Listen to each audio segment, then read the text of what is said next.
महाराज जी, अ, हमारे घर में हम सभी चाहते हैं कि हमारी संतान के रूप में एक महान भक्त प्रकट हो। उसके लिए हमें क्या करना पड़ेगा? आराधना खुद करनी पड़ेगी। जब तक माता और पिता भक्त नहीं होंगे, भगवान के चिंतन परायण नहीं होंगे, सतोगुणी नहीं होंगे, तब तक भक्त संतान कैसे? ये तो बड़े भाग्य होते हैं।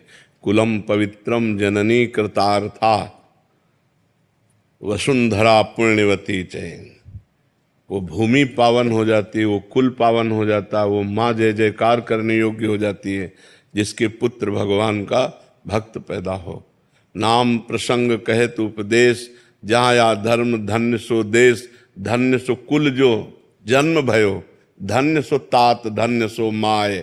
संतत सकल सुनो चित लाए। श्री हरिवंश। जो भगवान का नाम जप करने वाला भक्त जिस कुल में पैदा हुआ, वो देश धन्य, वो गांव धन्य, वो कुल धन्य, वो माता पिता धन्य जिसमें भगवान का अनुरागी भक्त।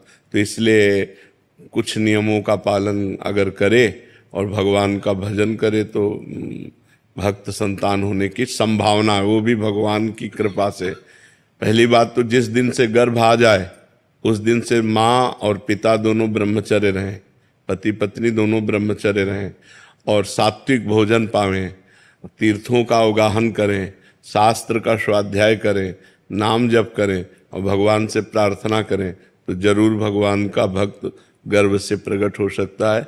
दूसरा कोई उपाय नहीं। संसार का त्याग करके रात दिन भगवान में चित्त जोड़ना, ये बहुत बड़ी बात है, ये बहुत बड़ी बात है।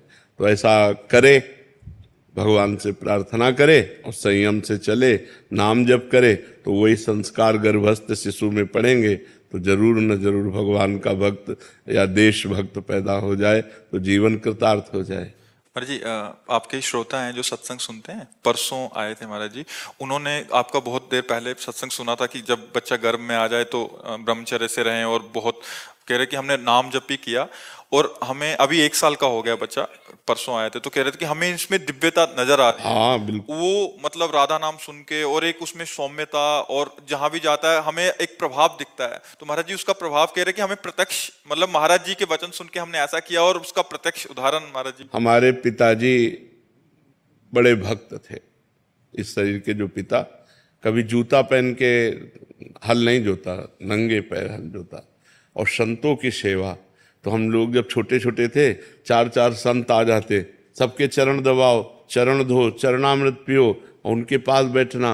वो श्री राम जय जय राम कीर्तन कराते, कीर्तन करते, भागवत हो रही वही बैठ के सुनते। बचपन से भागवतिक सब परमाणु मिले। माता जी को तो क्या कहना, साक्षात देवी।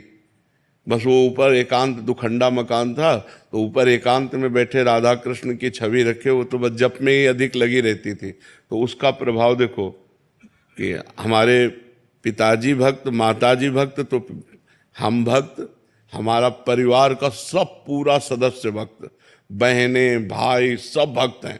तो जैसे हम परमाणु अपने परिवार को देते हैं वैसा ही हमारा परिवार होता है। तो हम माता पिता का विशेष योगदान होता है।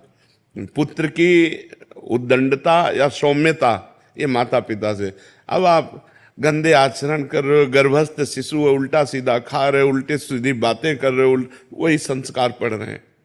आप जब बच्चे थोड़ा सयाने हुए, आप बीड़ी मंगा रहे हो, आप शराब पी रहे हो उनके सामने, वही संस्कार पड़ रहे हैं उनके, वही संस्कार बनते हैं। जब संस्कार दिए जाते हैं तो देखो सब, हमें लगता है कि अगर हम पुत्र को उन्नतशील बनाना चाहें तो गर्भ से हमें सावधानी रखनी पड़ेगी। गर्भ से ब्रह्मचर्य, जहां संतान आ गई फिर ब्रह्मचर्य का माता पिता कौन पालन करता है? कोई बिरला संयमी ऐसा हो सकता है कि 1.5 साल हमको ब्रह्मचर्य से रहना, बहुत कठिन बातें हैं।